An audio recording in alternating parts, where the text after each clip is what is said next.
Disclosure are a UK electronic duo made up of Howard and Guy Lawrence. They've been releasing records since 2013 with platinum selling records such as You and Me, Latch and Omen featuring Sam Smith.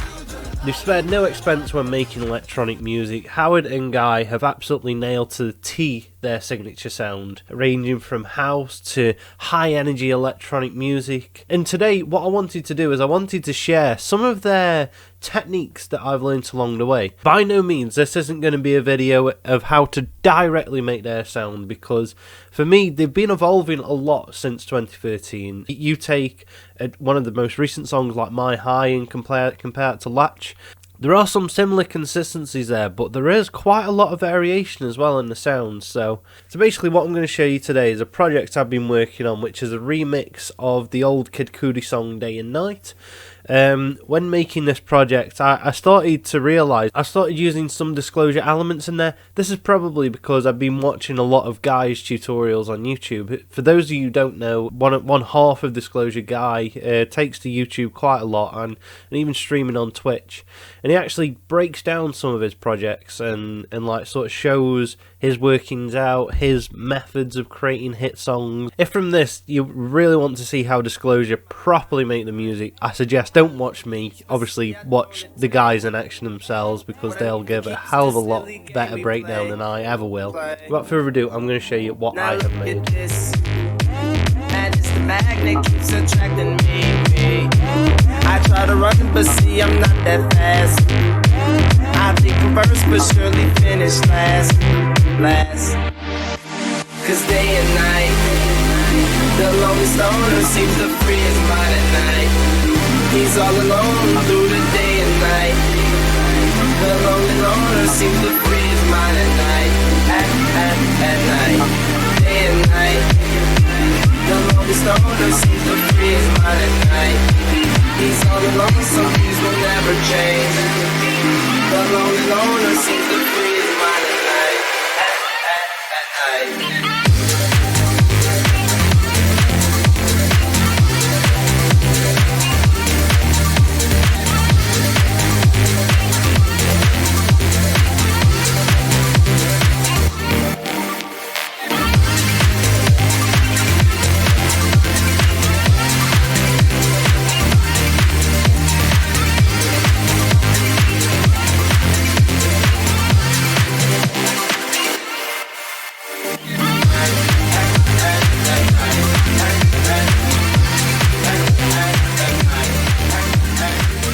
So from this you can sort of see the style that I've deranged from Disclosure. Obviously it has them very bright synths, it has that house swinging type of beat, and also like the vocal chops. I was quite proud of the vocal chops in this.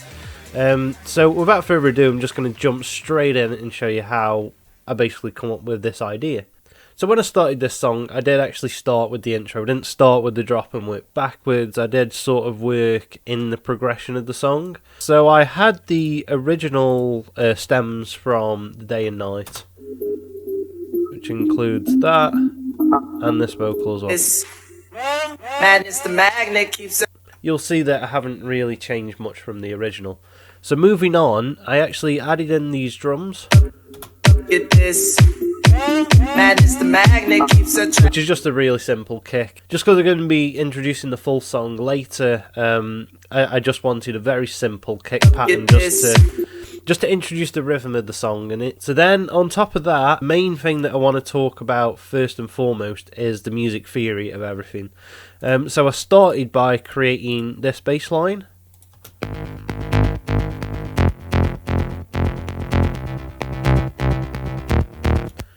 Which just follows a 4-chord structure. There's nothing really special going on there. Get this. Madness, the magnet keeps attracting me. Add a few more layers. I try to run, but see I'm not that fast.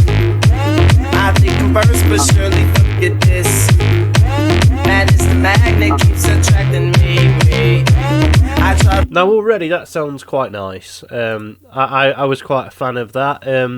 However, one thing I've noticed that Disclosure do is they have very interesting chords to them, and I think this is the main way of portraying the feel and the style of Disclosure. So believe it or not, these chords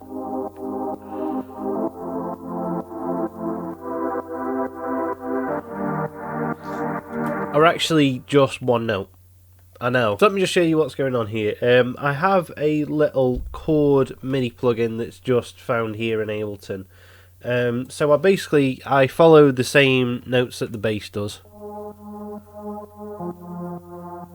But again, as you can tell, because everything there is following the same notes, it gets very repetitive and very stagnant. So what this chord plugin does is it takes the original note of G sharp, and basically it'll add semitones above that. So I found that 4, 7 and 11 give us the minor 7th chord. So if I show you what I mean, we go to a piano and go G sharp. So that's our number 0, so that's like the bottom of the scale. So if we go 1 semitone up, obviously that's an A, 2's B, A sharp, 3's B, and 4's a C.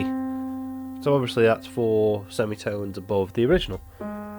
Then we go 5, 6, 7, which is a D sharp. And then we just add a 7th, which is 3 above that as well. So 1, 2, 3.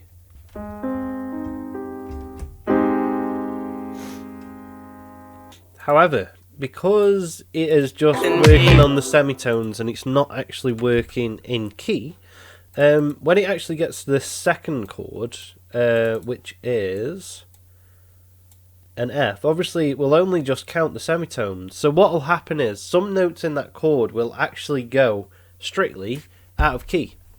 So obviously for the G, this works because it creates the G minor chord which fits into the scale, not a problem.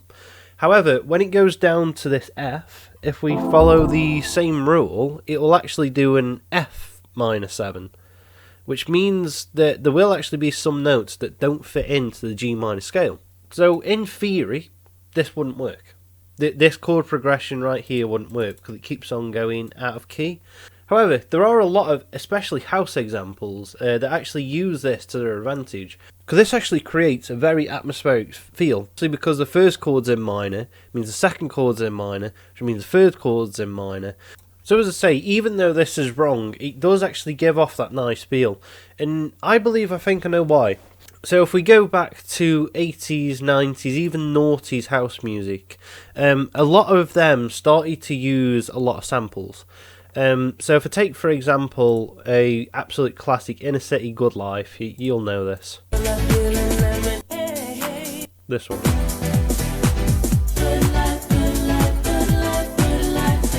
It's obviously very jazzy, very nice chords, and again, I'll only play a snippet because I don't want to be done by the copyright lords up above.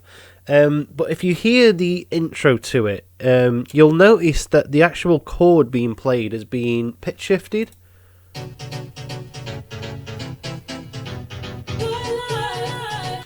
So what's actually happening there is there isn't a keyboardist in the studio actually playing out these different chords, at least I don't think.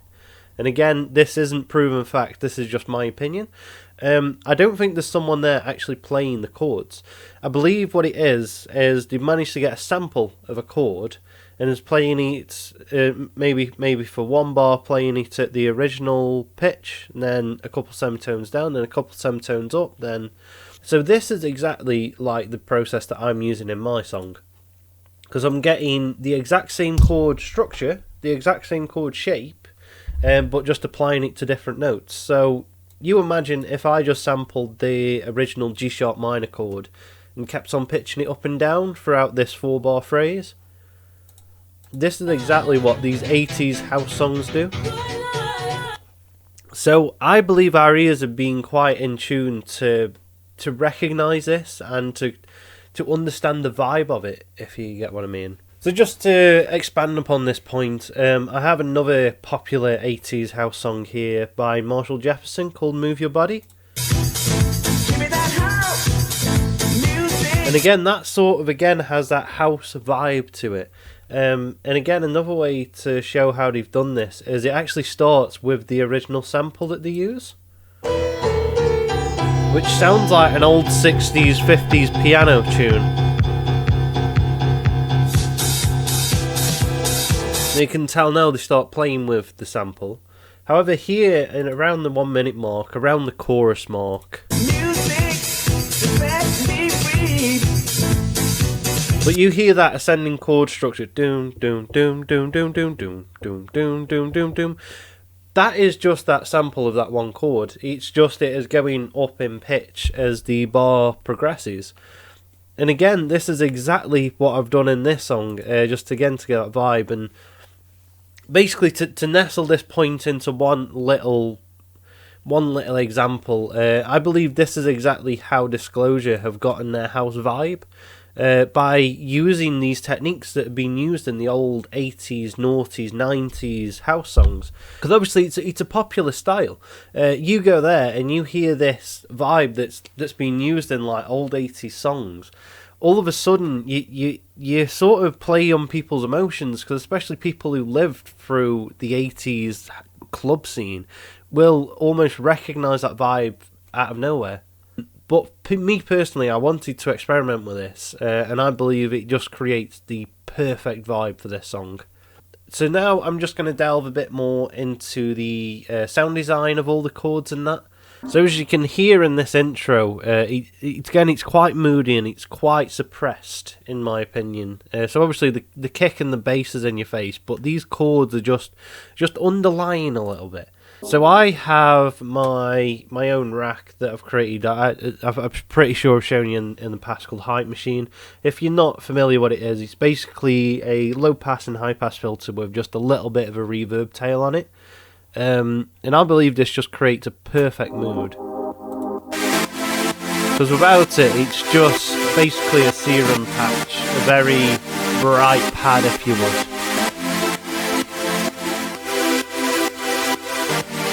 However, this automated hype machine with the reverb and the low pass filter again just suppress it, creating the tension, if you would, just before the release of the next section. But already you can tell that this song is evolving. It's gone from this very suppressed intro to this bit of a release in a verse, but it's not a full drop yet. It's not got that groove, it's not got that danceability to it. So and all that happens before the drop is the drums come back in.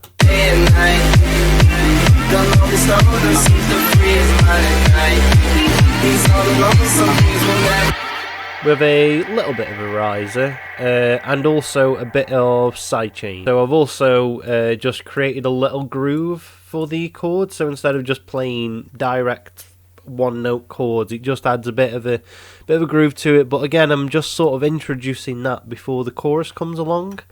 I've also just got this little arpeggiator. So fitting in that key, I actually haven't used a G sharp minor chord. However, what I have used is a D sharp minor chord. This again is a nice one in the scale.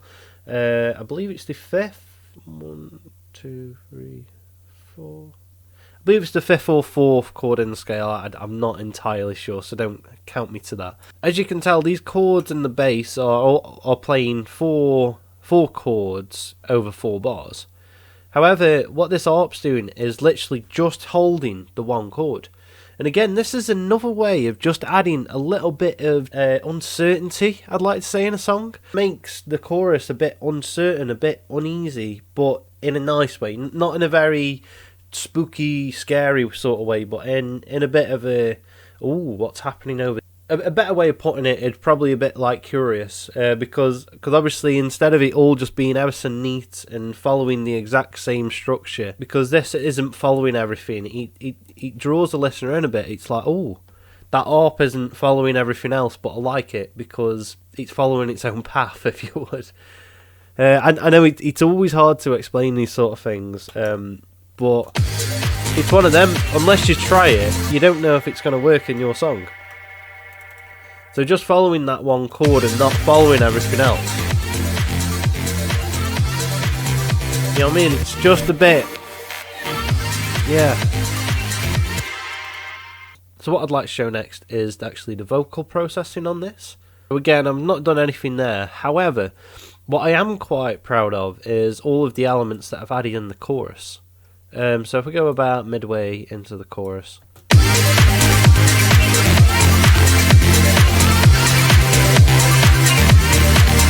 Then if I were to take out all of the vocal elements,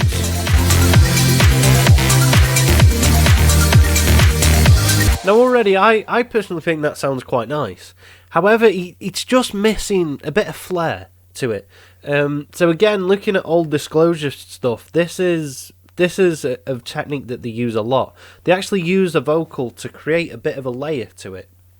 Especially in like Latch, you know that sound that they use. Which I believe Guy broke down in one of the songs, like the project for this, and it's like, never. But obviously with a bit of effects and that on, it's a bit unrecognisable. So this is what I sort of wanted to do with these vocal chops.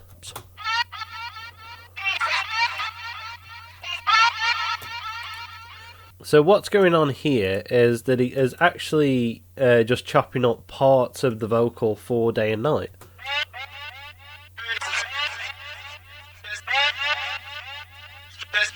Obviously with a bit of echo and a bit of reverb on there.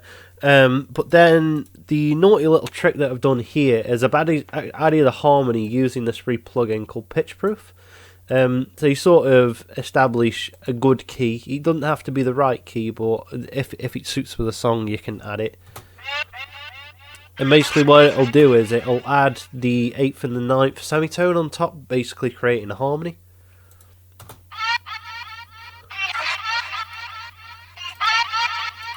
And then obviously you can do harmonies further down the scale. But I found 89 worked best. So as well as the vocal chops, I wanted to do something else with the vocals to create a bit of a layer.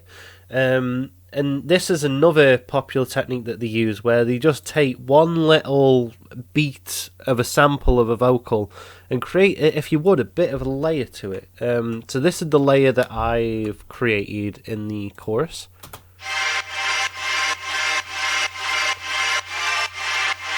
And then that one's a bit full on.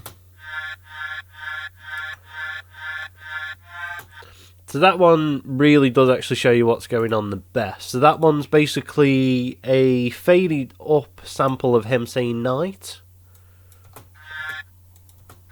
A bit stretched out like night, you know what I mean? So that's just fading up. Then there is one that just has a bit of a pitch. That one. Then that just plays like a little melody, if you would. So it goes 9 9 9 9 9 9 9 9 9 9 9 9 9 9, which is quite nice. It creates a bit of a melodic phrase without being overwhelming, if you know what I mean. So then I just added little layers on that with the harmony and the pitch proof. And that one's quite echoey and filtered. Then the same, just an octave down.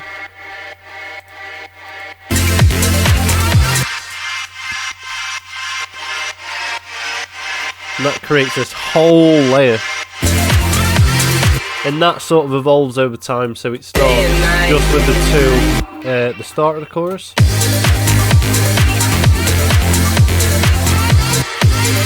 And the top layer comes in just to, again, evolve the chorus a little bit more.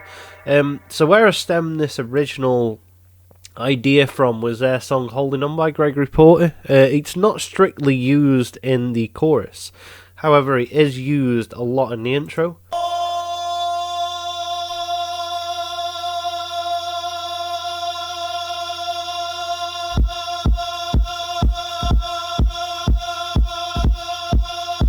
So without playing too much of that, you get the idea that they actually sampled that little holding on phrase, but when it got to a certain point, they basically just copied the little beat and had it side-chained along with the kick. I thought it was very nice. It added this nice intro texture, rather than just playing like a bass note or a chord that was sustained for a very long time. It was just one little vocal sample. So I wasn't able to do that in the intro of this song, but I was able to do it in the chorus instead.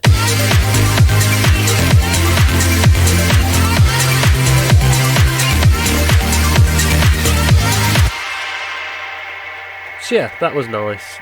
So quickly just moving on to the drums. I haven't done anything that special here, so I won't be long here. So yeah, I've actually only just really created nice and snappy drums. One thing I've missed here, what Disclosure normally do, they normally have little like percussion hits or abstract drum hits, just to like fill in different bits of space here. However, I've just gone for the usual house rhythm, which is a kick every bar. That's pretty standard, but then a offbeat hi-hat. Then the snare is just a clap.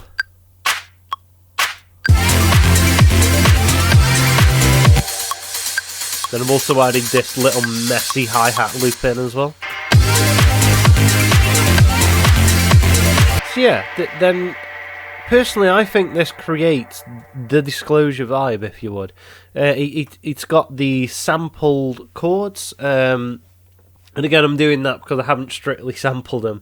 But I've used sort of the similar technique that the old 80s house kids have. I've got again like this curious chord here, which has been held up by the ARP. I've added the vocal chops, again similar to like Latch, and the vocal layer, which is similar to Holding On. And then obviously like the drum beat, which is pretty standard for all of house music. So that's pretty much it from this. I just wanted to show you my techniques into creating a bit of a house song, and as I say, please don't take any of what I have said here gospel into creating the best Disclosure song on the planet, because the best people to tell you that is Guy and Howard themselves. As I say, they put out a hell of a lot of content. This was basically just my understanding of their techniques, and sort of a further progression of maybe of how they come up with their ideas, or where their ideas may have stemmed from. But yeah, I hope this has been informative. This one's been more of a informative video rather than a fun one, so I hope it's still been quite chill and quite charismatic in a sense. But no, I really hope you enjoyed this one. If you have, always make sure to like. It's lovely being back doing this again. But yeah, I hope this has helped in a way. Maybe you want to create your own house beats. Maybe you don't. Maybe you just wanted to learn a bit more about house. But I hope I've been able to do that for you. So yeah, hopefully I'll see you very soon in a new video. Until then, stay safe, stay out of trouble, and I'll see you all later. Alright, see ya.